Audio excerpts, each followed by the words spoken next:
الحمد لله رب العالمين وصلى الله وسلم وبارك على نبينا محمد وعلى آله وأصحابه أجمعين أما بعد هذه الليلة هي ليلة السابع من شهر رجب عام 1434 من هجرة النبي صلى الله عليه وسلم ندخل في الدرس الرابع في كتاب الواجبات المتحتمات المعرفة على كل مسلم ومسلمة.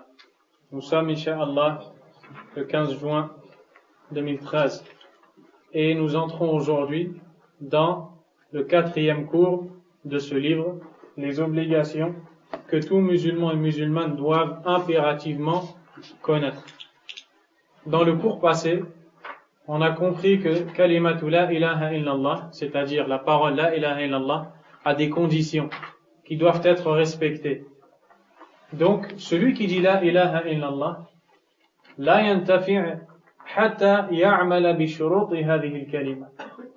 Celui qui dit cette parole n'en tirera profit que quand il mettra en pratique les conditions de cette parole. Et nous avons vu que les savants de l'islam qui ont étudié le Coran et la Sunna ont cité 7 conditions. Et nous avons vu aussi que ces conditions ont été tirées du Coran et de la Sunna. De même, les conditions de la prière, arkan, wajibat, les piliers, les obligations de la prière. Ma 'indaka hadithun yaqulu laka, tu n'as pas un hadith qui te dit il y a 7 conditions, 8 piliers, etc. Là, mais bistiqra al-Qur'an wa tatabbu', par l'étude du Coran, tu as tiré ces conditions. Et donc, le cheikh, le premier qui a cité ces conditions, c'est Abdurrahman ibn Hassan ibn Muhammad, Abdurrahman ibn Hassan ibn Muhammad ibn Abdul Wahhab ibn Sulaiman al-Tamimi al-Najdi rahimahullah. Celui qui a écrit le livre Fathul Majid fi Sharhi Kitab al-Tawhid.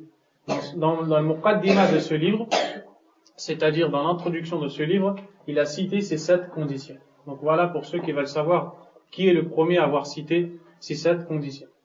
On a vu que la première c'était al-ilm, la science. Al-ilm bima'naha nafyan wa ithbat, c'est-à-dire la science du sens de la ilaha illallah, et qu'il y a une négation et une affirmation. Quel est le sens de la ilaha illallah? Riyad. لا معبود بحق إلا الله. قل لا معبود بحق إلا الله. لا معبود بحق إلا الله. بارك الله فيك. نعم. Il n'y a de divinité méritant l'adoration en toute vérité si ce n'est Allah subhanahu wa ta'ala. طيب. La deuxième condition, Mohammed, de la ilaha illallah. بارك الله فيك. La certitude. Qu'est-ce que ça veut dire la certitude? Mohammed, Ali. Ne pas avoir de doute. Ne pas avoir de doute de quoi? Du sens de la ilaha illallah. Ne pas avoir de doute du sens de la ilaha illallah. C'est-à-dire, a'la darajat al-'ilm. Al-'ilm yasilu ila al-yaqin. La science qui arrive jusqu'à la certitude. Un point, la personne ne doute plus. Allah a dit, innamal mu'minun alladhina amanu billahi wa rasulihi thumma lam yartabu. Ma'naha lam yashukku. Alladhina yashukkuna laysu min al-mu'minina wa innama hum min al-munafiqin. Les croyants sont seuls ceux qui ont eu foi en Allah, en son messager, et qui n'ont point été troublés par le doute. Celui qui est troublé par le doute, c'est un munafiq, c'est un hypocrite. Thalithan, al-ikhlas. Barakallahu fik. La sincérité. Qu'est-ce que ça veut dire al-ikhlas, Malik? Bil ma'na, yani. Tu sais ce que ça veut dire, ala kulli hal. Mohammed. C'est le fait de tourner son visage vers Allah et Alaykoum salam. de se débarrasser tout associationnisme. Alors, al-ikhlas, tasfiyatul amal bi salih niyya min jami'i shawa'ib ash-shirk. La purification de l'acte avec la bonne intention, la purification de l'acte de toutes les branches de l'association. Et on a vu que le prophète alayhi salatu wa salam a dit aux sahaba, inna akhwafa ma akhafu alaykum al-shirk al-asghar. Yani, الإخلاص قل تصفية العمل تصفية العمل العمل الصافي الخالص لله عز وجل l'acte pur qui est voué à Allah قال تعالى ألا لله الدين الخالص la religion pure exclusive ne revient-elle pas à Allah عز وجل طيب الآن ندخل في الشرط الرابع. Nous rentrons aujourd'hui Inch'Allah dans la quatrième condition بإذن الله تعالى. الرابع هو الصدق c'est-à-dire la véracité. الصدق المنافي للكذب أي ضد الكذب. المانع من النفاق c'est-à-dire la quatrième condition de la ilaha illallah est la véracité qui est le contraire du mensonge et qui annule l'hypocrisie. Alaykoum salam. La véracité qui est le contraire du mensonge et qui annule l'hypocrisie. Donc qu'est-ce qu'on comprend ici? Que celui qui est véridique n'est pas menteur et n'est pas hypocrite. Et on comprend que c'est une condition dans cette parole la ilaha illallah as-sidq. As-sidq fi madha? As-sidq fi al-iman ma'a Allah azza wa jalla. والفرق بين الصدق والإخلاص هو أن الصدق هو أعلى درجة الإخلاص فصاحب الإخلاص يرتفع حتى يكون صادقا. Donc la véracité. La différence qu'il y a entre la véracité, le fait d'être véridique, et la sincérité, c'est que la véracité est le plus haut degré de la sincérité. Et cette parole a été dite par le Cheikh al-Allama Muhammad Aman al-Jami, rahimahullah ta'ala, qui est un grand savant de la aqida.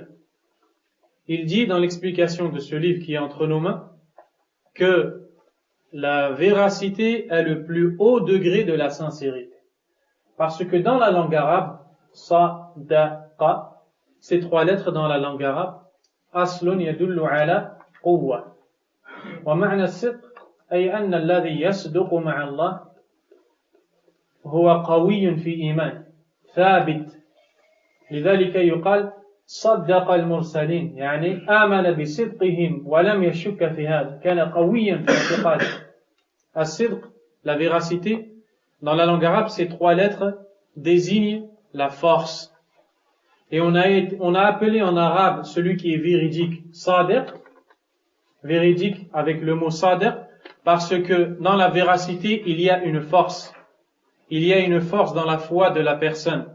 On comprend que celui qui dit la ilaha illallah doit être fort et ferme dans sa foi. Alladhi yaqulu la ilaha illallah yajibu alayhi as-sidq fi iman. Il se doit d'être véridique dans sa foi. Al-munafiqun, les hypocrites, disent la ilaha illallah, mais ne sont pas véridiques dans leur foi. La preuve en est, Surat al-Munafiqun, Allah tabaraka wa ta'ala nous dit بسم الله الرحمن الرحيم إذا جاءك المنافقون قالوا نشهد إنك لرسول الله. Lorsque les hypocrites viennent à toi, ils disent nous témoignons que tu es le messager d'Allah. Donc ils disent cette parole. لكن بصدق, avec véracité, والله يعلم إنك لرسوله, et Allah sait que tu es son messager. والله يشهد إن المنافقين لكاذبون. Et Allah atteste que les hypocrites sont des menteurs. في ماذا؟ في قولهم أشهد أنك رسول الله لا يشهدون بقلوبهم إنما بألسنتهم. Dans quoi ils sont menteurs? Dans leur témoignage. Pas dans le sens du témoignage, mais dans le fait qu'ils prétendent témoigner alors qu'en vérité ils n'y croient pas. Ils ne sont pas croyants. Ils mentent. Et ainsi, on tire de ce verset que celui qui dit Ashhadu an la ilaha illallah et Ashhadu anna Muhammadan Rasulullah doit être véridique. Il doit vraiment y croire à ça.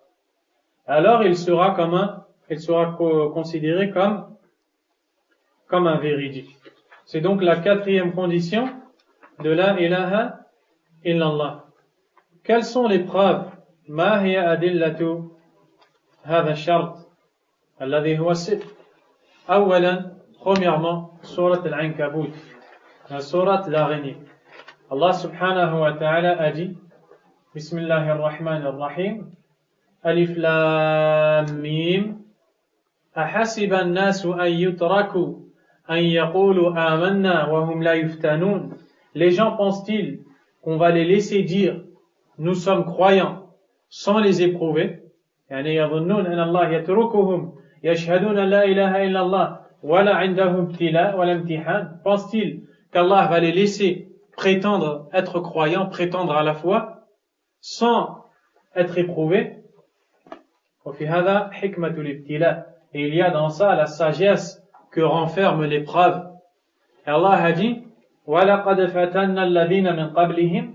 Et nous avons certes éprouvé les gens qui les ont précédés. فَلَيَعْلَمَنَّ اللَّهُ الَّذِينَ صَدَقُوا. Ainsi Allah connaîtra ceux qui ont été véridiques. صَدَقُوا فِي مَاذَا فِي قَوْلِهِمْ آمَنَّا. Dans quoi ils vont être éprouvés dans la véracité, dans leurs paroles, quand ils disaient nous sommes croyants. وَلَيَعْلَمَنَّ الْكَاذِبِينَ. Et ainsi Allah connaîtra les menteurs. فَبِالِابْتِلَاءِ يُمَيِّزُ اللَّهُ بَيْنَ الصَّادِقِ وَالْكَاذِبِ فِي إِدِّعَاءِ الْإِيمَانِ. À travers l'épreuve, Allah distingue le véridique du menteur dans la prétention à la foi. Ce qui veut dire que celui qui prétend avoir la foi doit être véridique. Doit être véridique. هذا واضح؟ Les compagnons du prophète radiyallahu anhum ont été éprouvés. ابتلاهم عز وجل. فشق عليهم بعض الابتلاءات. Certaines épreuves leur ont été dures et ils les ont surmontées. فأنزل الله هذه الآية ليبين لهم أن من حكمته الابتلاء وأنهم يستطيعون أن يصبروا على الابتلاء كما صبر الذين من قبلهم وأن يكونوا من الصادقين. Allah a révélé ces versets pour plusieurs choses. Il a révélé ce verset pour enseigner aux compagnons que parmi la coutume d'Allah, l'épreuve. Donc Allah va éprouver tous ceux qui prétendent à la foi. Rapproche-toi. Allah va éprouver tous ceux qui prétendent à la foi. Deuxièmement, ça c'est la première chose. La deuxième chose, c'est qu'Allah les console à travers ce verset. C'est comme si qu'il leur disait, ne vous inquiétez pas. Si vous êtes véridiques, vous patienterez comme ont patienté ceux qui ont été éprouvés avant vous, ils ont réussi. Vous pouvez aussi réussir. Donc ça c'est le premier verset. Et quand Allah dit أَحَسِبَ النَّاسِ, les gens pensent-ils, ليس سؤالا يراد به السؤال الحقيقي بل هو إنكار من الله عز وجل. Ce n'est pas en vérité une question par laquelle Allah cherche une réponse, mais c'est un blâme, c'est une réprimande qu'Allah fait. Comme tu dirais à ton fils, أَلَا تَنْتَهِي, ne vas-tu pas arrêter? Ce n'est pas une question ça. Tu veux qu'il arrête. Lakin, tu lui as donné cet ordre en forme de question. Ici, Allah, il leur dit, pensez-vous que je vais vous laisser prétendre être croyant sans vous éprouver? C'est impossible. Comment avez-vous pu croire ça? Comment avez-vous pu croire ça? Donc ça, c'est le premier verset. Le deuxième verset est dans Surat Al-Baqarah. Allah subhanahu wa ta'ala a dit وَمِنَ النَّاسِ مَنْ يَقُولُ آمَنَّا بِاللَّهِ وَبِالْيَوْمِ الْآخِرِ وَمَا هُمْ بِمُؤْمِنِينَ. Et parmi les gens, il en a qui disent nous croyons en Allah. Aman, iman, ashhadu an la ilaha illallah. Ils disent nous croyons en Allah. Donc ils attestent la ilaha illallah. Amanna, ils disent nous croyons en Allah et au jour dernier, alors qu'en vérité, ils ne sont pas croyants. Allah nous informe qu'ils ne sont pas croyants. وَمَا هُمْ بِمُؤْمِنِينَ. لماذا؟ مَا عِنْدَهُمُ الصِّدْقِ.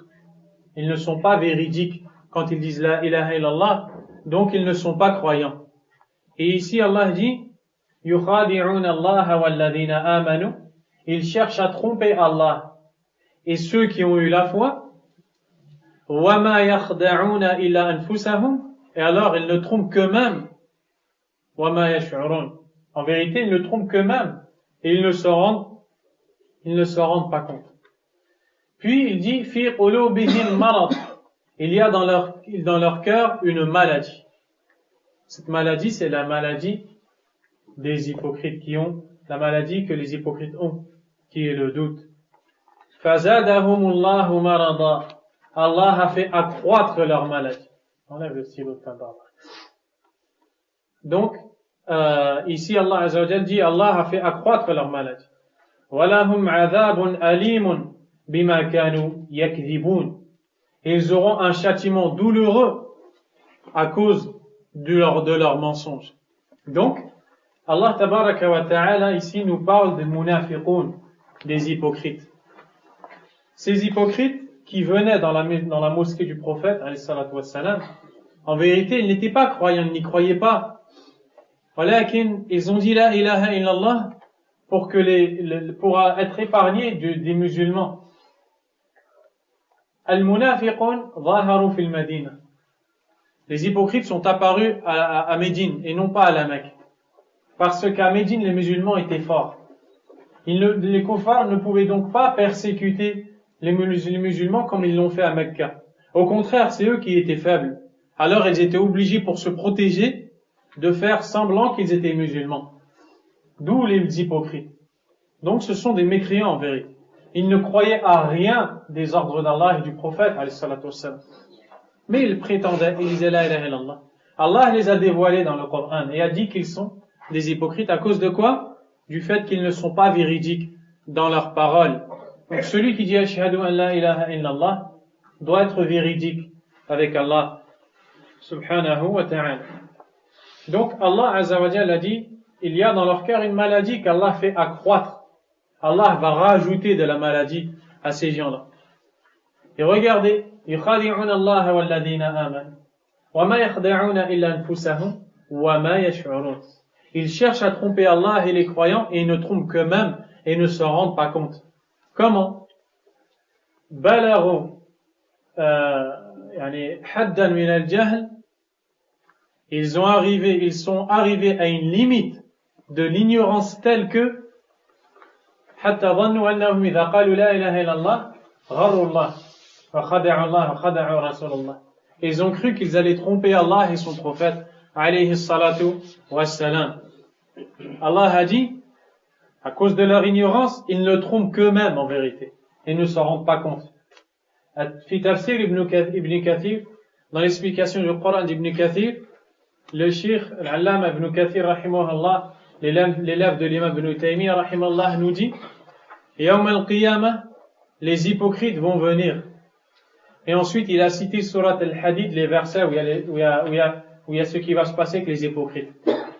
Tara nuruhum yas'a bayna aydihim wa min ayman. La ilaha illallah, kathirun nisyan.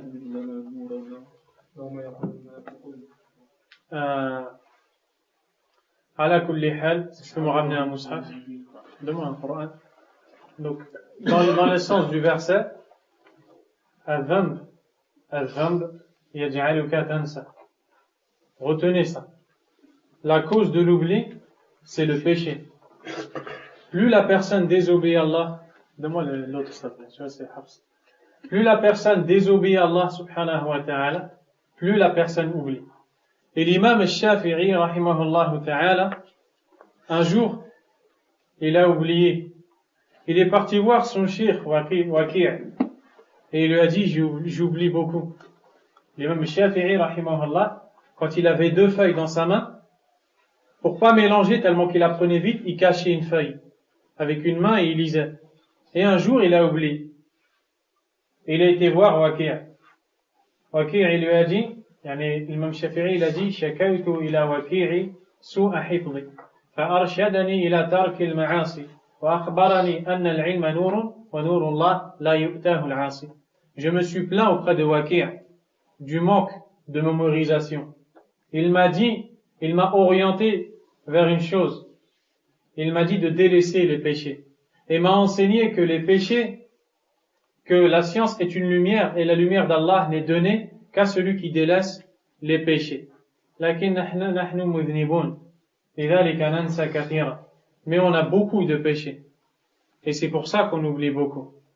Fa'ala kulli hal, quoi qu'il en soit, Allah subhanahu wa ta'ala, dans la sourate Al-Hadid, donc je vais chercher la sourate,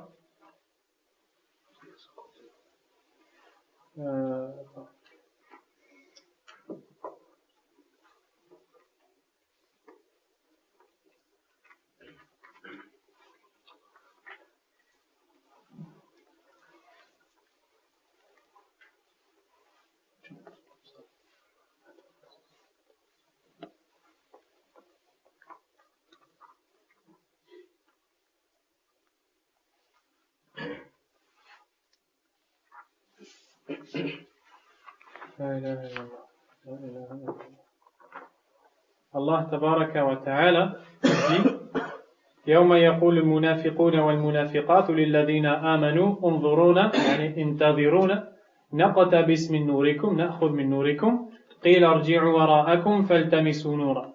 Le jour où les hypocrites hommes et femmes diront à ceux qui ont eu la foi, attendez-nous qu'on puisse prendre de votre lumière. Donc le jour du jugement dernier, les gens auront de la lumière en fonction de leurs actions. يكون لكل مرء نور حسب أعماله الصالحة, en fonction de ses bonnes actions. Et ce jour-là, les hypocrites n'auront pas de lumière. Ils diront alors aux croyants, attendez-nous, donnez-nous de votre lumière. Et on leur dira, قِيلَ ارْجِعُوا وَرَاءَكُمْ, retournez derrière vous, فَالْتَمِسُوا نُورًا, allez chercher de la lumière. Et les hypocrites vont partir.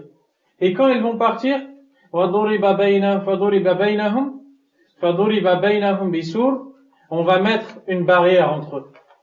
سُورٍ لَهُ بَابٍ, qui aura une porte. بَاطِنُهُ فِيهِ الرَّحْمَةِ, هذا جانب المؤمن, وَظَاهِرُهُ مِنْ قِبَلِهِ الْعَذَابِ, à l'intérieur de laquelle il y aura une miséricorde, ça c'est le côté des croyants, et à l'extérieur de laquelle il y aura le châtiment d'Allah.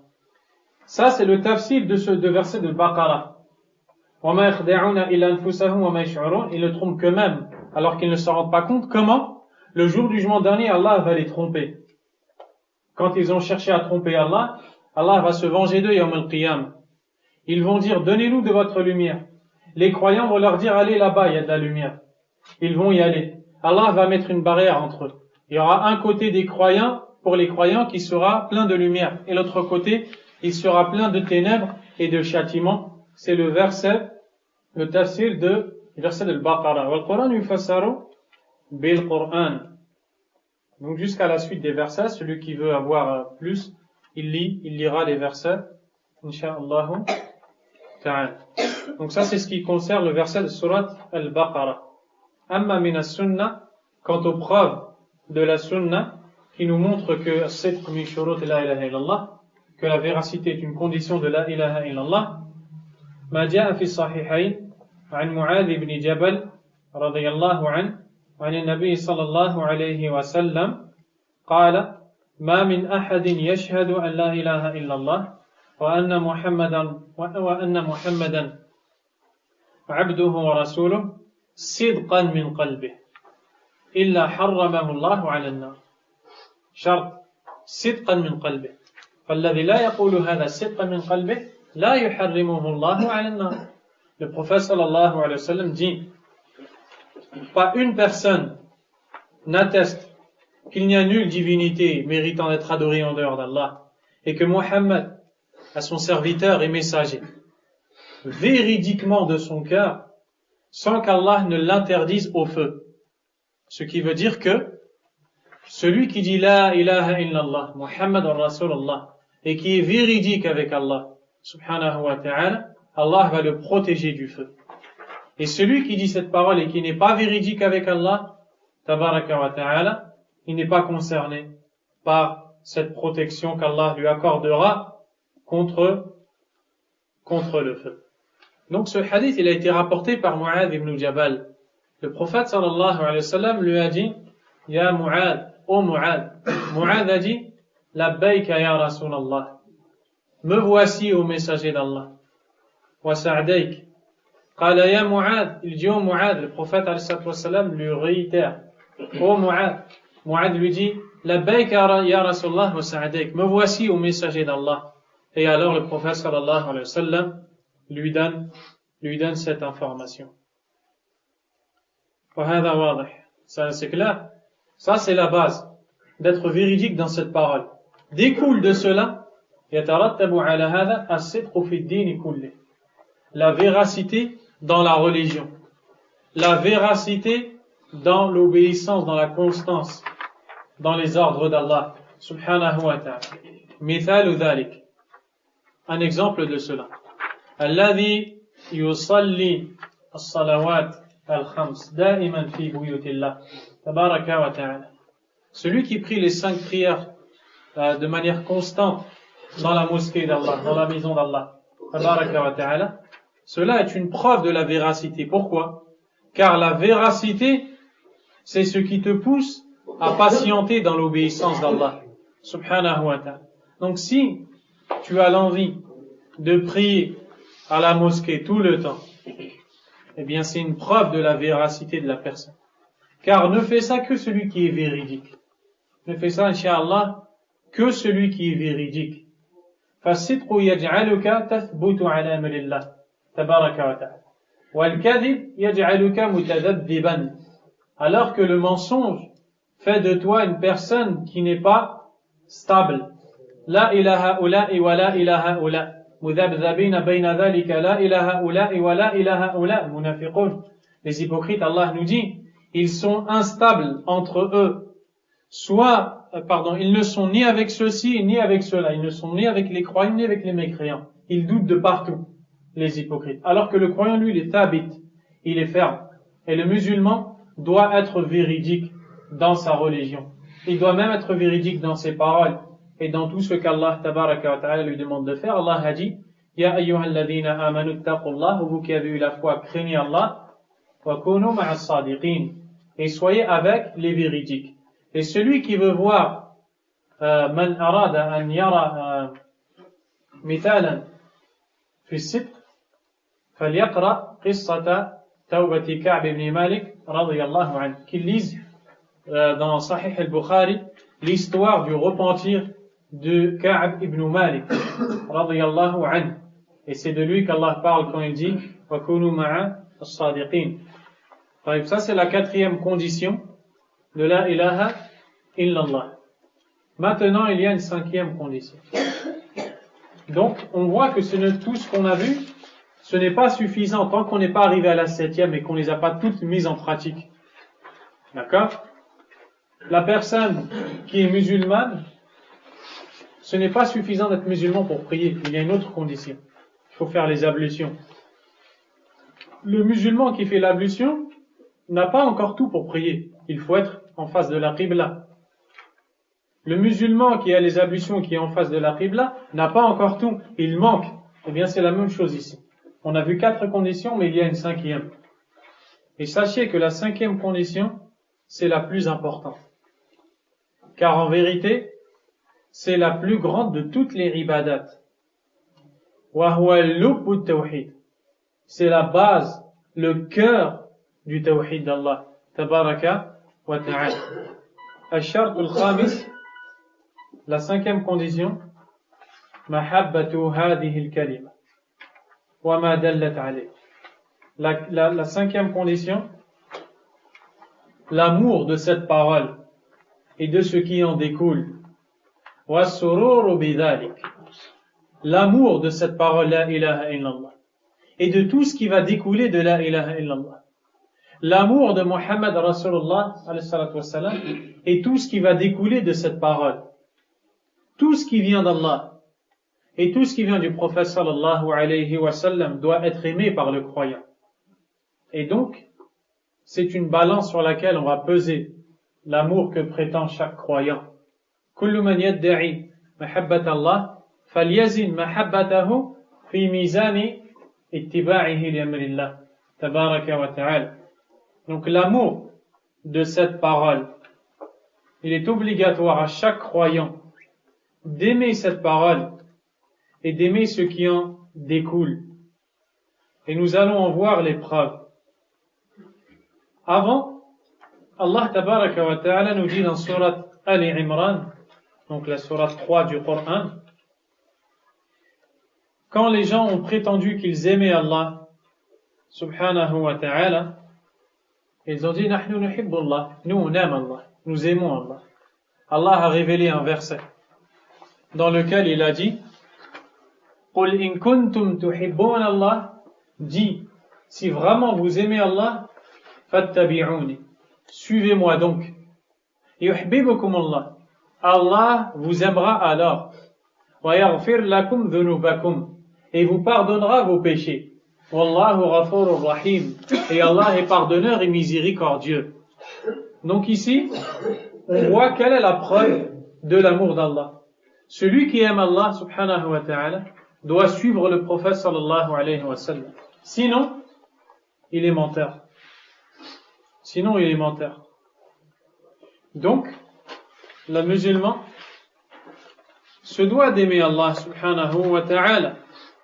Et sachez que l'amour d'Allah tabaraka wa ta'ala, c'est la plus grande de toutes les adorations. Mahabbatullah tabaraka wa ta'ala, ajall al-qurubat, wa a'zamu al-ibadat. La chose avec laquelle tu te rapproches le plus d'Allah subhanahu wa ta'ala, c'est l'amour d'Allah subhanahu wa ta'ala. Et le prophète sallallahu alayhi wa sallam invoquait Allah. Il disait, Ya Allahumma inni as'aluka hubbak, wa hubba man yuhibbuk, wa hubba amalin yuqarribuni ila hubbik. Oh Allah, je te demande ton amour. Je demande que tu m'aimes. Et je demande l'amour, et je te demande l'amour de ceux qui t'aiment. Et je te demande l'amour d'une action qui me rapprochera de toi. Donc tout musulman se doit d'aimer Allah. Tabaraka wa ta'ala. Tout musulman se doit d'aimer le prophète sallallahu alayhi wa sallam. Tout musulman se doit d'aimer tout ce qui vient d'Allah et du prophète. On ne dort pas pendant le cours. Celui qui veut dormir, il rentre chez lui. Ici, on ne dort pas. D'accord? Donc, tout musulman qui dit être croyant se doit d'aimer Allah, tabaraka wa ta'ala, et se doit d'aimer tout ce qui vient de la religion d'Allah, subhanahu wa ta'ala. Mais, certains salafs, certains pieux prédécesseurs, min at-tabi'in, ou atba' at-tabi'in, ont dit, ليس الشأن أن تحب ولكن الشأن كل شأن أن تحب أي ليس المهم أن تحب الله فكل الناس يدعون محبة الله ولكن الأهم أن يحبك الله هذا من الفقه العظيم. Ils ont dit la question ce n'est pas de que tu aimes mais la question c'est que tu dois être aimé. Donc ici il dit la chose la plus importante n'est pas simplement que tu aimes parce que tout le monde prétend aimer Allah. Mais le but, c'est d'être aimé par Allah, subhanahu wa ta'ala. Et tu ne pourras être aimé par Allah que si tu suis le Coran, la Sunna, avec la compréhension des pieux prédécesseurs. Et tu vis sur le tawhid et la Sunna du prophète sallallahu alayhi wa sallam. Donc c'est la 5e condition. Et on va en voir les preuves. Ad-dalil ala al-mahabba, la parole d'Allah tabaraka wa ta'ala, wa min an-nas man yattakhidhu min duni Allahi andada yuhibbunahum ka hubbillah walladhina amanu ashaddu hubban lillah. Allah tabaraka wa ta'ala dit dans ce verset, et parmi les hommes, il en est qui prennent des égaux, ils associent Allah, ils prennent des égaux en dehors d'Allah, en les aimant comme on aime Allah. Les savants du tafsir ont 2 paroles sur ce verset-là. La première parole, ils ont dit, alaykum salam. La première parole, ils ont dit, yuhibbuna andadahum al-aliha, alaykum salam, kama yuhibbu al-mushrikun Allah. C'est-à-dire que les croyants, donc on va traduire le verset, et parmi les hommes, il en est qui prennent des alliés en dehors d'Allah, en les aimant comme on aime Allah, mais ceux qui ont eu la foi sont plus ardents dans l'amour d'Allah. Surat al-Baqarah. Le premier avis de ce verset, c'est, ils disent, c'est-à-dire, ils aiment, les croyants, aiment Allah comme les associateurs aiment leur divinité. C'est clair? يعني المشركون يحبون آلهتهم والمؤمنون يحبون الله ومحبة المؤمنين لربهم كمحبة المشركين لآلهتهم. C'est le premier. القول الثاني, la deuxième parole qui est venue dans ce verset, أي يعني هؤلاء المشركون يحبون الله لكنهم يحبون الله ويحبون آلهتهم كذلك, يحبونهم كحب الله كما يحبون الله تبارك وتعالى. Deuxième avis, c'est que ces associateurs, ils aiment Allah, mais ils n'aiment pas Allah correctement comme il faut, car ils aiment aussi des divinités qu'ils ont adorées en dehors d'Allah subhanahu wa ta'ala. Donc leur amour est partagé. Leur amour est partagé entre Allah et les divinités. Et les textes dans le Coran qui nous parlent de ça sont nombreux. ذكر هذا الإمام السعدي رحمه الله في تفسيره. Celui qui a cité ça, c'est Abdurrahman ibn Nasir al-Sa'di rahimahullah dans son tafsir qui est très bénéfique. Donc ça c'est le premier verset. Le deuxième verset, وقوله تعالى يا أيها الذين آمنوا من يرتد منكم عن دينه أي من يخرج عن دينه فسوف يأتي الله بقوم يحبهم ويحبونه شاهد يحبون الله قال أذلة على المؤمنين أعزة على الكافرين يجاهدون في سبيل الله ولا يخافون لومة لائم. Surat al-Ma'idah. Allah tabaraka wa ta'ala dit: ô vous qui avez eu la foi, celui parmi vous qui quitte sa religion, ici c'est une menace d'Allah, celui parmi vous qui abandonne sa religion, celui parmi vous qui abandonne sa religion, Allah fera venir un peuple qui aime Allah, fera venir un peuple qu'Allah aime et qui aime Allah. Donc, c'est-à-dire, celui qui sort de la religion, Allah ramènera quelqu'un d'autre de mieux. Ce quelqu'un d'autre aimera Allah et Allah l'aimera aussi, subhanahu wa ta'ala. A'izzatin 'ala al-mu'minin, azillatin 'ala al-mu'minin, plein d'humilité envers les croyants. Ils sont doux envers eux. Ruhama'u baynahum, miséricordieux envers eux. A'izzatin 'ala al-kafirin. A'izzatin 'ala al-kafirin. Dur envers les mécréants. Yujahiduna fi sabilillah. Ils combattent dans le sentier d'Allah. Wala yakhafuna lawmata la'im. Et ne craignent la critique d'aucun blâmeur. Ils ne craignent le blâme de personne. Ils sont fermes dans la religion d'Allah. Pourquoi? Car ils aiment Allah, subhanahu wa ta'ala. Ils disent la vérité, où qu'ils soient. Ils adorent Allah en disant la vérité aux gens. Ils sont fermes sur l'obéissance d'Allah, parce qu'ils aiment Allah, subhanahu wa ta'ala. Quand Allah les a vus comme cela, il les a aimés, subhanahu wa ta'ala. Et ce qu'on retire de ce verset, وَيُحِبُّونَ أَيْ يُحِبُّونَ Allah, et ils aiment Allah, subhanahu wa ta'ala.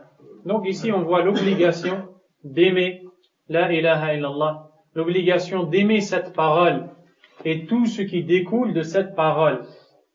Donc, celui qui n'aime pas cette parole n'est pas croyant. Celui qui n'aime pas la sunna n'est pas croyant. Celui qui n'aime pas le Coran n'est pas croyant. Celui qui n'aime pas les ordres d'Allah, tabaraka wa ta'ala, n'est pas croyant. Le musulman se doit d'aimer tout ce qui vient d'Allah subhanahu wa ta'ala et tout ce qui vient du prophète sallallahu alayhi wa sallam. Allah a dit: ذَلِكَ بِأَنَّهُمْ كَرِهُوا مَا أَنزَلَ اللَّهُ فَأَحْبَطَ أَعْمَالَهُمْ. La ilaha illallah. Dans surat Muhammad, dans la première page, dans le bas de la page, Allah tabaraka wa ta'ala dit, en parlant des kuffars, il en est ainsi, car ils ont éprouvé de l'aversion à ce qu'Allah a révélé. Allah a annulé toutes leurs actions. On tire de ce verset que celui qui éprouve de l'aversion, qui n'aime pas une chose qu'Allah a révélée, il sort de la religion d'Allah. Subhanahu wa ta'ala. ذَلِكَ بِأَنَّهُمْ كَرِهُوا مَا أَنزَلَ اللَّهُ فَأَحْبَطَ اللَّهُ أَعْمَالَهُمْ. Il en est ainsi, car ils ont éprouvé de l'aversion à ce qu'Allah a révélé, Allah a annulé leurs actes. Une autre preuve, Allah tabaraka wa ta'ala a dit فَلَا وَرَبِّكَ لَا يُؤْمِنُونَ حَتَّى يُحَكِّمُوكَ فِيمَا شَجَرَ بَيْنَهُمْ ثُمَّ لَا يَجِدُوا فِي أَنفُسِهِمْ حَرَجًا كَرَاهِيَّةً مِمَّا قَضَيْتَ وَيُسَلِّمُوا تَسْلِيمًا. Subhanallah. Allah tabaraka wa ta'ala dit, mais non, je jure par ton Seigneur, qu'ils n'auront la foi complète ou qu'ils n'atteindront pas la foi jusqu'à ce qu'ils te prennent pour juge dans les différends qui les opposent et qu'ils n'éprouvent aucune aversion à ton jugement et qu'ils s'y soumettent pleinement.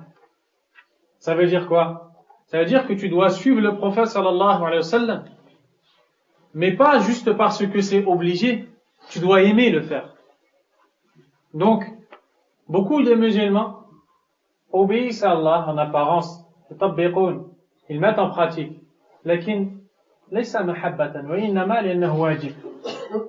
ce n'est que par peur d'être dans le péché. Et ça, c'est une erreur. Il ne doit pas faire l'adoration d'Allah par peur d'être dans le péché s'il ne le fait pas. Il doit faire par amour aussi. Et j'ai déjà entendu des gens parler comme ça. Moi aussi, j'aimerais bien ne pas venir à la mosquée, mais comme c'est obligé, je viens. Il dit, j'aimerais bien ne pas venir, mais comme c'est obligé, je viens. C'est une énorme erreur dans toute sa aqidah, dans sa croyance. Car celui qui vient à la mosquée doit aimer, celui qui prie doit aimer, celui qui fait le hajj doit aimer prier, celui qui fait le pèlerinage doit aimer, celui qui donne de son argent doit aimer. On doit aimer et faire tout ce qu'Allah nous demande de faire. C'est une condition pour la croyance, comme on vient de le voir à travers les versets cités. ومن السنة, parmi les hadiths de la sunna, ما ثبت في الصحيح عن أنس بن مالك رضي الله عنه. Parmi les hadiths authentiques, ويقصد صحيح مسلم, ce que l'imam Muslim rapporte selon Anas ibn Malik. قال رسول الله صلى الله عليه وسلم ثلاث من كن فيه وجد بهن حلاوة الإيمان أن يكون الله ورسوله أحب إليه مما سواهما وأن يحب المرء لا يحبه إلا لله وأن يكره أن يعود في الكفر بعد إذ أنقذه الله منه كما يكره أن يقذف في النار. Le prophète sallallahu alayhi wa sallam dit, il y a trois choses. Si elles se réunissent chez la personne, elle aura goûté à la douceur de la foi. Al-iman lahu halawa, wa lahu ta'am, wa lahu dhawq. La foi a un goût, elle a un délice, elle a une douceur. Dalilu dhalik, la preuve de ça, c'est Sahih al-Bukhari, ce qui est rapporté par l'imam al-Bukhari. Quand le prophète sallallahu alayhi wa sallam a envoyé une lettre à Hiraql, Azim al-Rum, le gouverneur des Romains à l'époque, pour l'appeler à l'islam. Hiraql a appelé Abu Sufyan, qui connaissait le prophète sallallahu alayhi wa sallam et qui n'était pas encore musulman. Il lui a posé des questions et parmi les choses qu'il lui a demandé, il lui a dit أَيَرْجِعُ أَحَدُهُمْ عَنْ دِينِهِمْ سَخْطَةً مِنْهُ يعني كراهية له. Est-ce que l'un d'entre eux, apostasie, délaisse sa religion car il en éprouve de l'aversion? قال لا. Abu Sufyan a dit personne ne déteste cette religion, personne ne l'abandonne. Il a dit قال فذلك الإيمان إذا خالطت بشاشته القلوب حلاوته. Il dit voici la foi quand sa douceur pénètre le cœur. Donc la foi a une douceur. Comment goûter à cette douceur? Trois choses rapportées par l'imam Muslim selon Anas. Première chose, أن يكون الله ورسوله أحب إليه مما سواهما. Qu'Allah et son messager lui soient préférés à quiconque d'autre. C'est-à-dire qu'il aime Allah tabaraka wa ta'ala et son prophète sallallahu alayhi wa sallam plus que tout. ما معنى هذا? Quel est le sens de هذا? إذا أمرك الله نعم تفضل.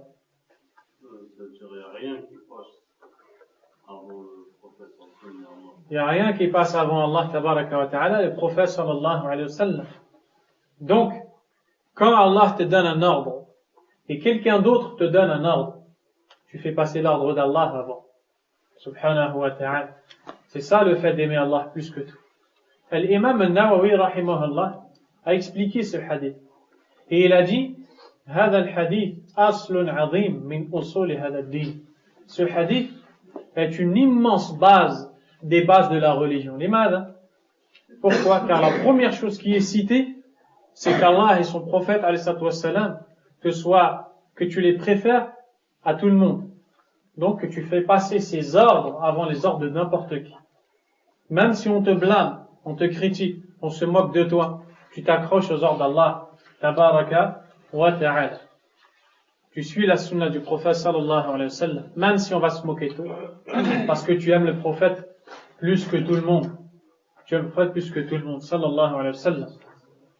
La deuxième chose, أن يحب المرء لا يحبه إلا لله. المقصود هو المؤمن. المقصود في الحديث أن لا يحب إلا المؤمن. وإذا أحبه أحبه لله. La deuxième chose, qu'il aime une personne en ne l'aimant que pour Allah. Qu'il aime une personne en ne l'aimant que pour Allah. Ce qui est voulu ici par cette personne, c'est le croyant. Car le croyant n'a le droit d'aimer qu'un croyant. المؤمن لا يحب إلا المؤمن.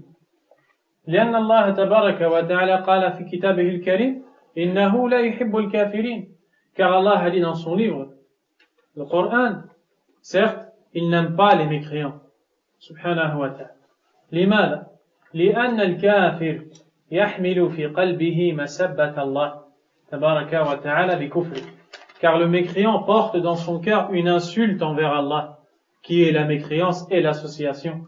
Le musulman ne peut donc pas l'aimer. Ne peut donc pas l'aimer. Mais il aime le croyant. Il aime le croyant. La troisième chose, أن يكره أن يعود في الكفر بعد إذ أنقذه الله منه كما يكره أن يقذف في النار. Qu'il déteste retourner à la mécréance après qu'Allah l'en ait sauvé, comme il détesterait être jeté dans le feu. Est-ce que tu aimerais qu'on te jette dans le feu? Impossible. Eh bien, tu dois détester la mécréance comme tu détesterais qu'on te jette dans le feu. Si tu as goûté à ça, alors tu as goûté à la foi. Tu as alors goûté à la foi. Allah te sauve de la mécréance de deux façons. La première, Allah te sauve de la mécréance de deux façons. La première, il fait en sorte que tu sois né dans une famille musulmane. نجاك الله عز وجل من الكفر من أول يوم من ولادتك. نعمة كبيرة جدا, un grand bienfait. Tu es né dans une famille musulmane. Allah de base t'a sauvé de l'islam. La deuxième chose, أن يكون الإنسان كافرا ثم ينقذه الله من الكفر ويدخله يهديه إلى الإسلام. Deuxième chose, c'est que la personne soit mécréante. Allah tabaraka wa ta'ala le sauve de cette mécréance en le guidant à l'islam. Et quel cadeau alors de la part d'Allah. La ilaha illallah. Quelle grâce d'Allah que de guider quelqu'un, de le sortir du kufr pour le faire rentrer dans l'iman. C'est vraiment qu'Allah a voulu du bien à cette personne. Et c'est comme ça que la personne goûte aux délices de la foi, c'est-à-dire l'amour d'Allah tabaraka wa ta'ala. Cela est clair? C'est la cinquième condition de la ilaha illallah. Al-Shart al-Sadis, la sixième condition de cette parole, وهو الانقياد لما دلت عليه هذه الكلمة. الانقياد هو الاستسلام. تسلم نفسك لرب العالمين عز وجل. ولي أول تفضل. نعم. نعم. وإن كانت فيما معناها إن كانت أموالكم وأولادكم وتجارة ترجون كسبها. والله أنا لا أحفظ هذه الآية. Je la connais, je l'ai pas appris cette version. Allahu a'lam. Le prochain dars, Inch'Allah, je regarde et on te lit. Taïf. La sixième condition de la ilaha illallah, c'est la soumission à ce qui découle de cette parole. Donc maintenant, on va voir que ce n'est pas qu'une parole. Tu dois te soumettre à tout ce qui va découler de cette parole, aux ordres d'Allah subhanahu wa ta'ala. Taïb. Tu dois te soumettre à ce qui vient d'Allah. Tu ne dois pas t'opposer comme beaucoup de gens le font malheureusement, qui s'opposent.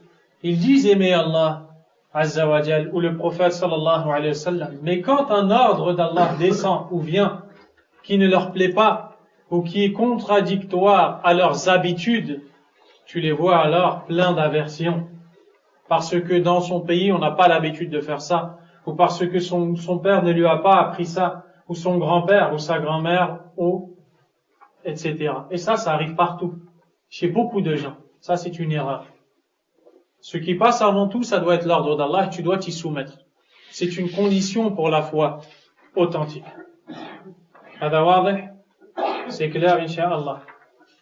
Les preuves de ça, quelles sont les preuves que le musulman doit se soumettre au sens de la ilaha illallah? Allah Azza wa Jalla a dit وَأَنِيبُوا إِلَىٰ رَبِّكُمْ وَأَسْلِمُوا لَهُ مِنْ قَبْلِ أَنْ يَأْتِيَكُمْ عَذَابٌ من قبل أن يأتيكم العذاب ثم لا تنصرون. C'est-à-dire, et soumettez-vous à votre Seigneur. Soumettez-vous, c'est-à-dire pleinement à ses ordres. Mettez en pratique. طبقوا نفذوا أمر الله. Mettez en pratique les ordres d'Allah. Subhanahu wa ta'ala. Alaykum salam. وأسلموا له. Revenez repentant à votre Seigneur et soumettez-vous à lui. Avant que ne vienne un châtiment et alors vous ne serez pas secourus. Qu'est-ce que ça veut dire?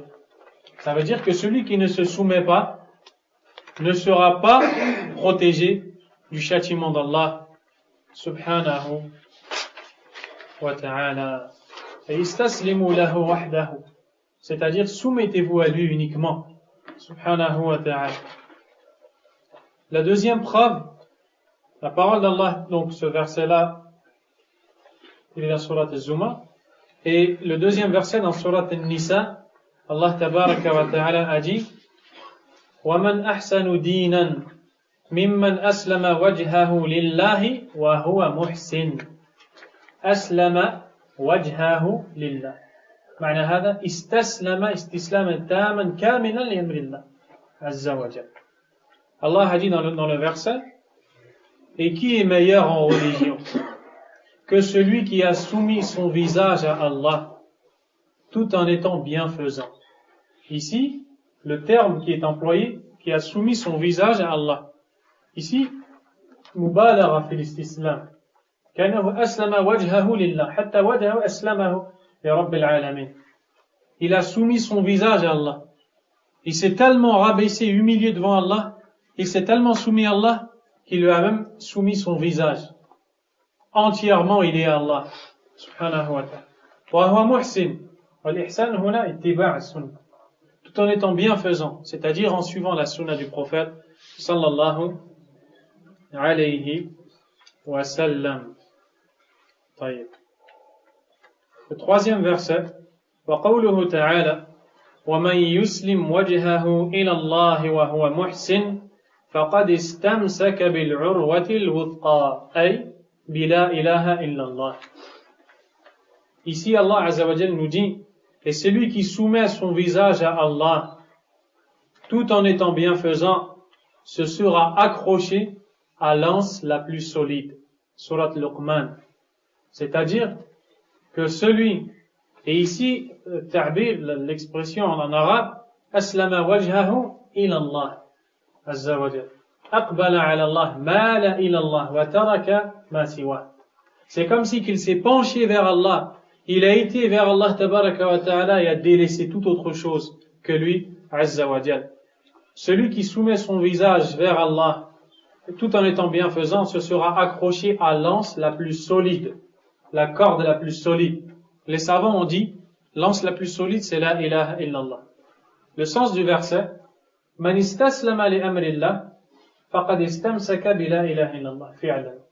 C'est-à-dire que celui qui se soumet aux ordres d'Allah, se sera alors vraiment soumis à la parole la ilaha illallah. Ce qui veut dire que celui qui ne se soumet pas aux ordres d'Allah, Azza wa Jal, ne tirera pas profit. La yantafi'u bi la ilaha illallah. Alladhi la yastaslim li amrillahi Azza wa Jal. Mettre un verre d'eau, s'il te plaît, Allah. Un verre d'eau, s'il te plaît. Kathratul kalam, turithul atash. Parler beaucoup, ça donne soif. Donc, Voici pour le 3e verset.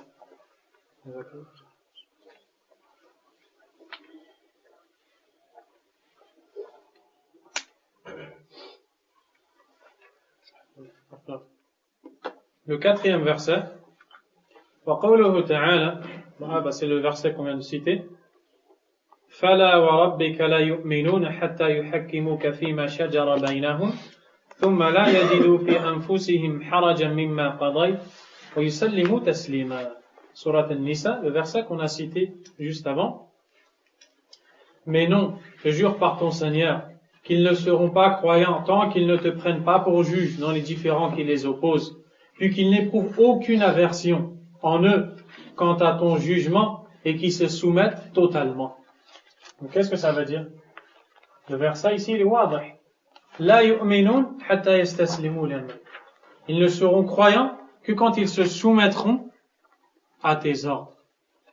On demande à Allah de nous aider à se soumettre aux ordres d'Allah et du prophète Mohammed sallallahu alayhi wa sallam. Wa min as-sunnah.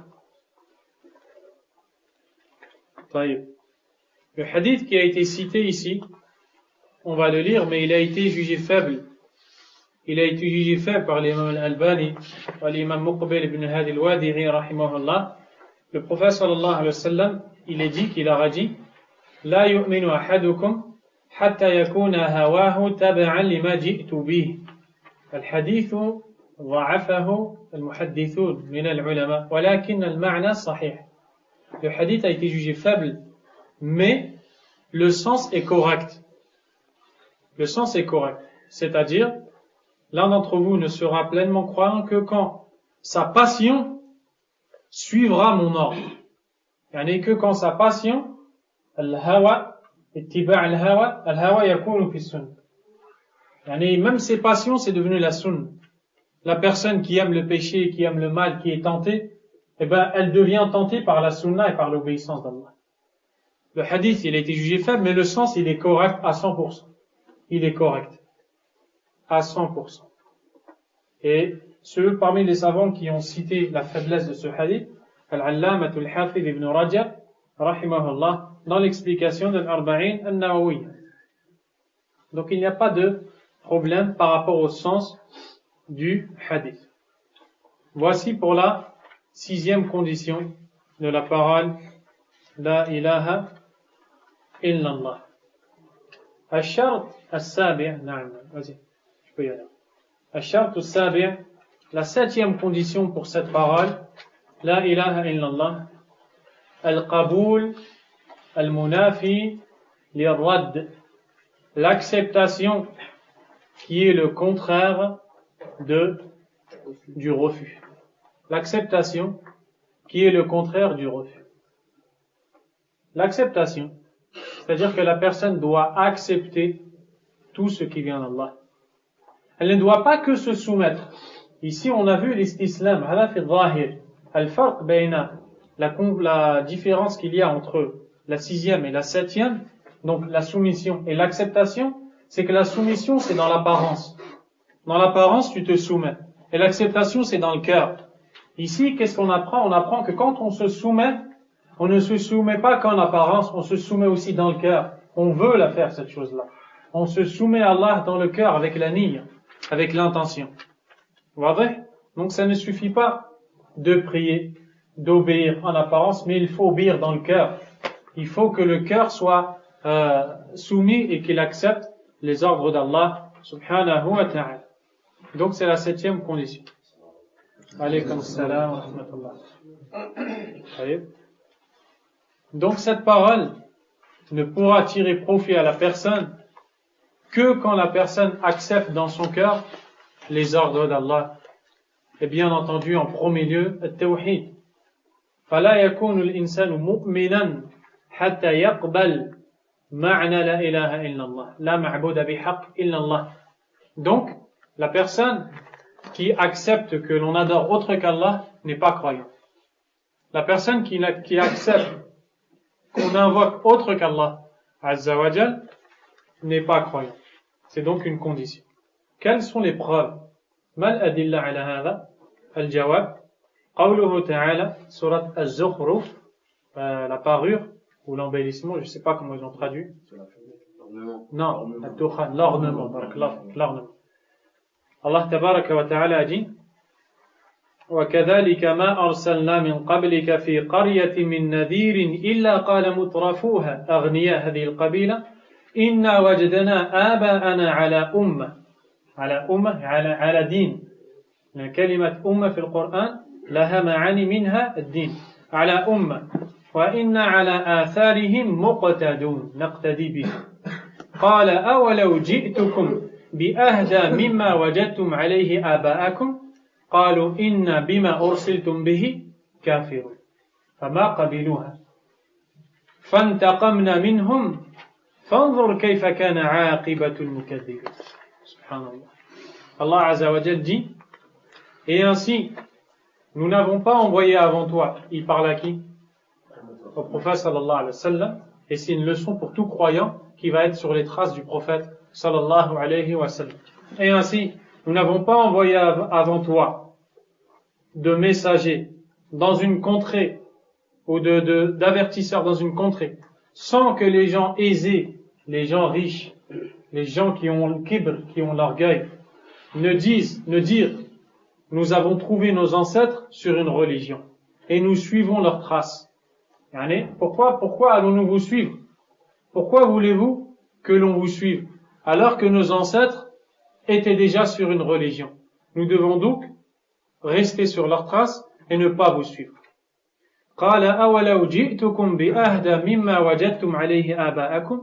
Chaque prophète qui venait à son peuple disait: allez-vous rester sur les traces de vos ancêtres, même si je viens avec une chose dans laquelle il y a une plus grande guidée que ce sur quoi étaient vos ancêtres?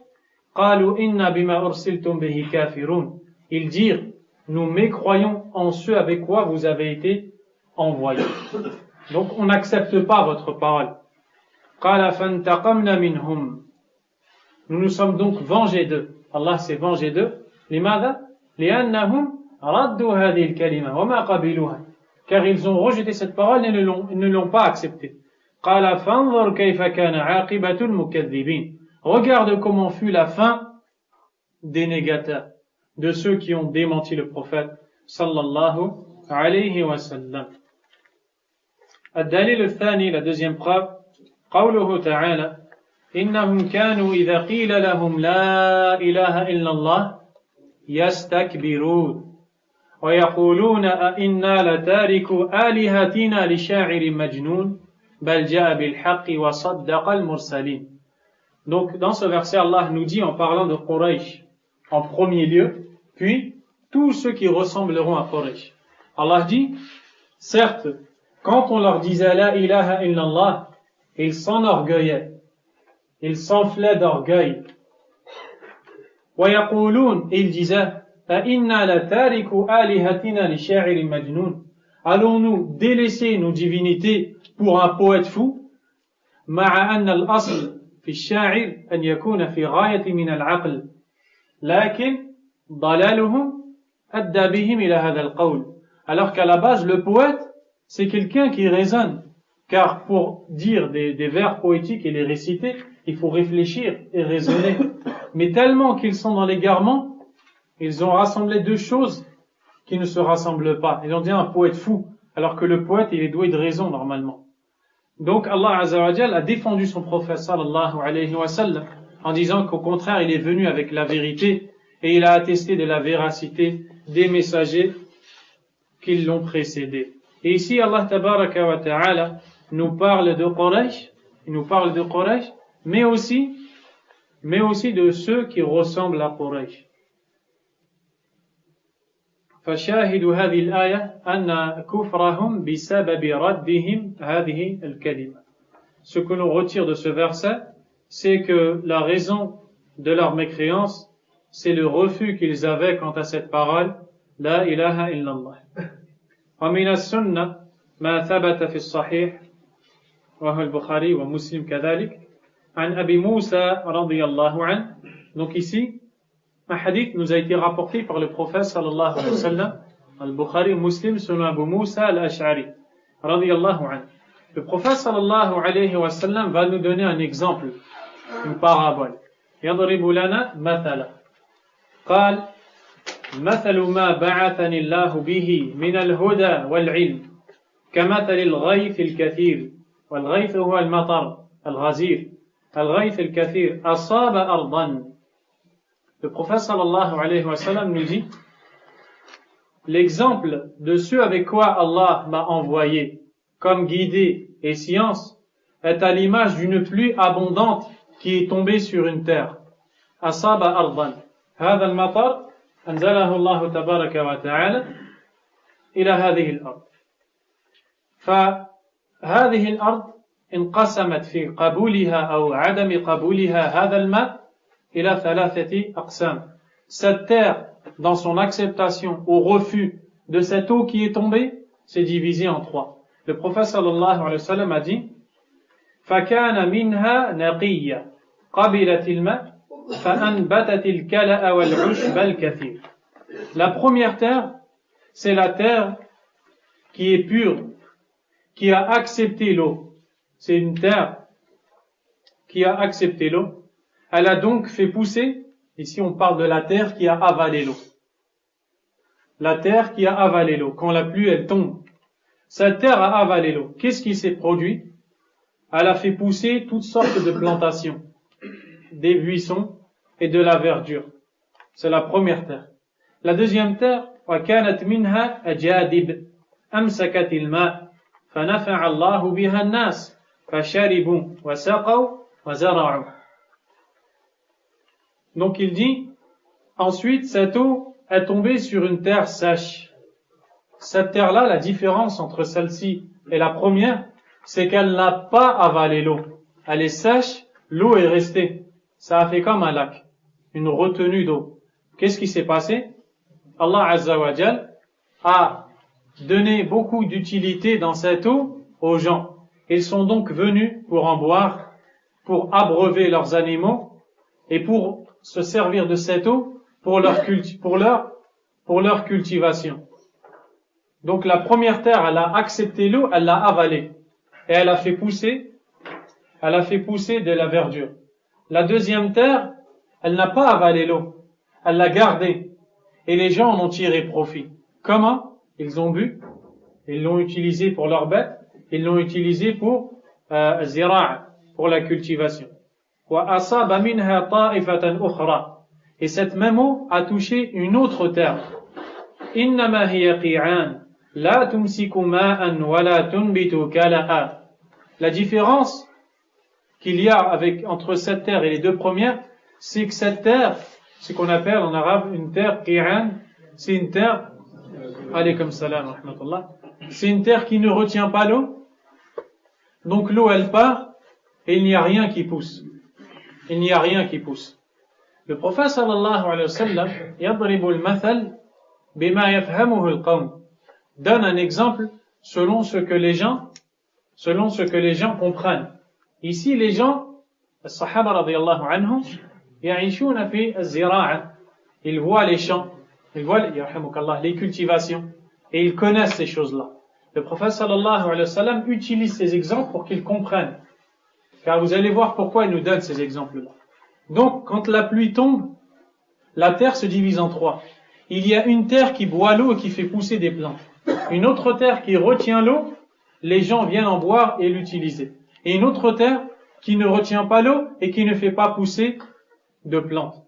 Le prophète sallallahu alayhi wa sallam nous dit فَذَلِكَ مَثَلُ مَنْ فَقُهَا فِي دِينِ اللَّهِ وَنَفَعَهُ مَا بَعَثَنِ اللَّهُ بِهِ فَعَلِمَ وَعَلَّمَ. Il dit, voici l'image de celui qui a acquis de la connaissance dans la religion d'Allah. Allah tabaraka wa ta'ala a fait qu'il soit utile envers les gens. Il a donc étudié et enseigné. Il a étudié et enseigné. C'est l'image de quelle terre ici? L'image de la terre qui a bu l'eau, elle a tiré profit de cette eau et elle a fait pousser des plantes. Eh bien ici, c'est la comparaison qui est faite pour la personne qui accepte les ordres d'Allah et avant tout, tawhid Allah, azza wa jal, la bonne croyance. Cette personne l'accepte, la comprend elle en tire profit et ensuite elle la transmet aux gens. Deuxièmement, donc, ça c'est la partie. Dans l'autre partie de ce même hadith, il y a celui qui a cette science pour la donner aux autres. Le prophète sallallahu alayhi wa sallam a dit dans un hadith, فَرُبَّ حَامِلِ فِقْهٍ إِلَى مَنْ هُوَ أَفْقَهُ مِنْهُ. Il se peut qu'une personne porte une science et la transmette à quelqu'un qui comprenne mieux que lui, qui comprenne mieux qu'elle. D'accord? Il se peut que tu mémorises un hadith, un verset ou un hadith dont tu ne connais pas le sens. Mais quand tu vas le transmettre à quelqu'un qui a des qawa'id, des règles dans l'ilm qui lui permettent de comprendre, quand il va entendre ce verset, il va tirer de ce verset ce que toi tu n'arriveras pas à tirer de ce verset. C'est comme la terre qui a retenu l'eau. Elle n'a pas bu l'eau, donc il n'y a rien qui est poussé. Mais par contre, les gens sont venus tirer profit de cette terre. وَمَثَلُ مَنْ لَمْ يَرْفَعْ بِذَلِكَ رَأْسًا وَلَمْ يَقْبَلْ هُدَى اللَّهِ الَّذِي أُرْسِلْتُ بِهِ. Et l'image, donc la troisième, l'image de celui, donc ici l'expression qui est donnée en arabe veut dire celui qui ne prête pas attention à la guidée avec laquelle le prophète est venu, alayhi salatu wassalam. Il est comparé à la terre qui ne boit pas l'eau et qui ne fait rien pousser. Pourquoi l'imam a cité ce hadith ici? Pour montrer que min shuruti hadhihi al-kalima la ilaha illallah al-qabul. Fala budda min qabuliha wa ma dallat alayhi. Wala budda min qabuli awamirillah tabaraka wa ta'ala. Donc pour montrer qu'il faut absolument accepter cette parole et son sens. Car la personne qui n'accepte pas son sens ne peut être croyante. Comme Allah Azza wa Jalla nous l'a cité dans les versets qui ont été cités dans ce cours. Donc, وبهذا نكون قد أخذنا شروط لا إله إلا الله السبعة. Et ici, on vient de terminer les 7 conditions de cette parole. فلا ينتفع بها قائلها إلا إذا عمل بهذه الشروط. Donc, celui qui prononce cette parole ne pourra en tirer profit que s'il la met en pratique. Comme celui qui fait as-salat, لا ينتفع بالصلاة إلا إذا اجتمعت وتوفرت فيه الشروط. Comme celui qui prie, sa prière ne sera valide que quand il aura toutes les conditions. S'il n'a pas al-wudu, les ablutions, sa prière ne sert à rien. S'il n'est pas mustaqbil al-qibla, en direction de la qibla, sa prière ne sert à rien. S'il n'a pas l'aql, la raison, et d'autres choses encore. Donc, les conditions de la ilaha illallah sont au nombre de 7. Qui va me les répéter? Fadal. والإخلاص والصدق والمحبة والقبول والانقياد. La première, la science. Deuxième, al-yaqin, la certitude. Troisième, al-ikhlas, la sincérité. Troisième, al-sidq, la véracité. Cinquième, al-mahabba, l'amour. Sixième, al-inqiyad, la soumission, l'istislam. Wa sabi'an, septièmement, ماذا؟ Al-qaboul, l'acceptation. Ma ma'na al-ilm? Al-ilm biha. Qu'est-ce que veut dire le fait de connaître cette parole? Abdallah. Mais qu'est-ce que ça veut dire quand on dit que la ilaha illallah, al-ilm c'est une condition. La parole, la science c'est une condition de cette parole. Condition de l'équation. Non, réponds pas par une question. Quand on pose une question, celui qui répond, il répond avec une affirmation. Il répond pas par une question. Parce que l'ilm, c'est une aqida, ça doit être thabit, ça doit être ferme. Mohammed. Il faut connaître le sens de cette parole. Il faut connaître le sens de cette parole. Sami, c'est quoi le sens de cette parole?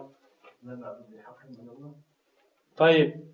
الذي يعرف معنى لا إله إلا الله يرفع يده. Celui qui connaît le sens de la ilaha illallah lève sa main.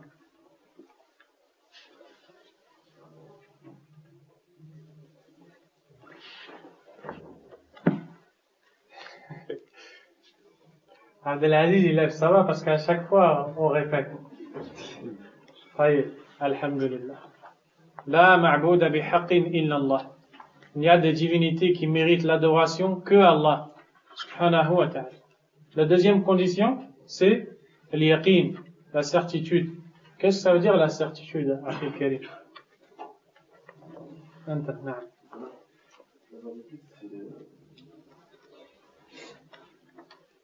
T'as la certitude de ta réponse que tu vas donner ou pas? C'est quoi?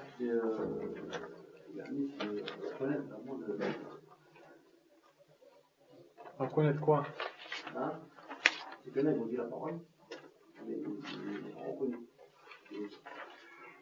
C'est pas suffisant. Jean. Il n'y a pas de doute. Taïb. C'est quoi la certitude? Ma ma'na al-yaqin. Non, derrière toi, Riyad. Oui. La certitude, ça exclut le doute. C'est? Ça exclut le doute. Ça exclut le doute. Ça veut dire quoi? Ça veut dire que celui qui dit la ilaha illallah, qu'est-ce qu'il doit avoir? Riyad. Il doit être convaincu de sa part, c'est-à-dire qu'il doit avoir aucun doute sur le fait que Allah est seul et qu'on peut l'associer à quoi que ce soit. Il doit être convaincu du sens de cette parole. Et il doit être convaincu de tout ce qui vient d'Allah, tabaraka wa ta'ala. Al-ikhlas, bel'id. Là, d'être sûr, on vient juste de le dire. De le dire avec la certitude. Là, la certitude, on vient juste de le dire. La sincérité, ouais.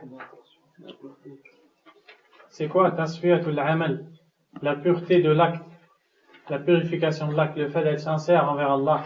Que celui qui dit cette parole ne doit vouloir que la satisfaction d'Allah, subhanahu wa ta'ala. As-sidq, la véracité. Mohammed, derrière toi. Toi, frère. C'est quoi la véracité? T'es là aujourd'hui au cours? Masha'Allah. C'est quoi la véracité?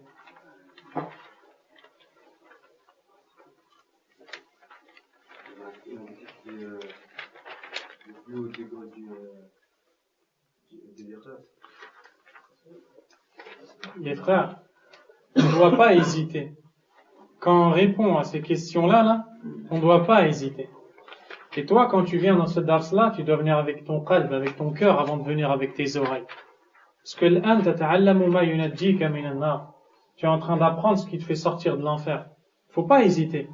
Il faut dire tout de suite, il faut donner tout de suite la réponse. Sahih Abdelaziz? C'est quoi la réponse? Oui. C'est? Ça veut dire?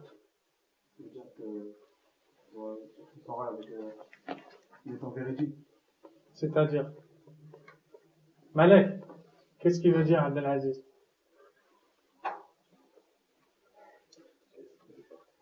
Malek, t'es véridique ou pas? Alaykoum salam wa rahmatullah. Hein? Imma taqul Allahu alam, imma tujib. Soit tu réponds, soit tu dis Allahu alam. Mais il nous reste pas beaucoup de temps avant l'adhan. Khalid. La personne soit ferme et forte. Faut que la personne soit ferme, thabit dans sa religion. Wa huwa sidq. Wa huwa a'la. Qu'est-ce qu'on a dit sur le sidq? C'est quoi la différence entre sidq et l'ikhlas?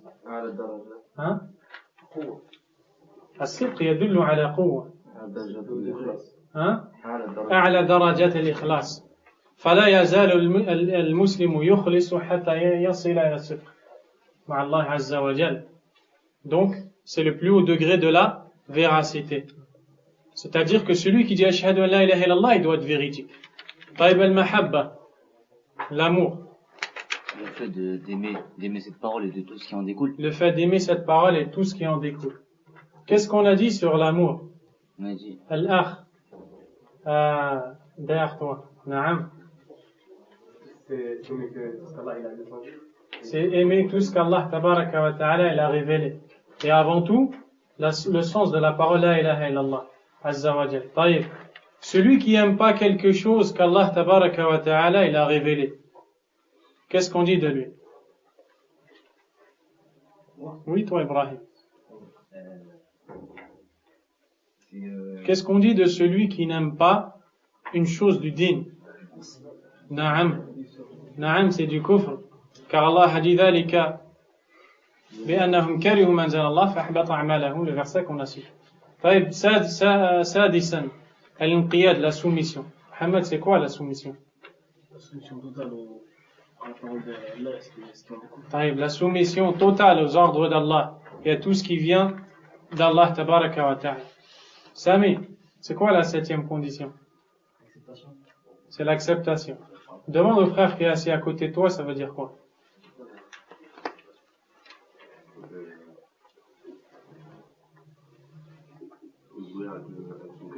Demande au frère qui est là de t'aider. Fadala. Non, derrière toi. Moi, Oui, toi. c'est en fait l'acceptation, c'est avec le cœur, et la soumission, c'est apparent. طيب, l'acceptation, ça veut dire quoi? D'accepter tout ce qui vient d'Allah tabaraka wa ta'ala avec ton qalb. نسأل الله تبارك وتعالى بأسمائه الحسنى وصفاته العلى أن يفقهنا في الدين والله أعلم وصلى الله وسلم وبارك على نبينا محمد وعلى آله وأصحابه أجمعين سبحانك اللهم وبحمدك أشهد أن لا إله إلا أنت أستغفرك وأتوب إليك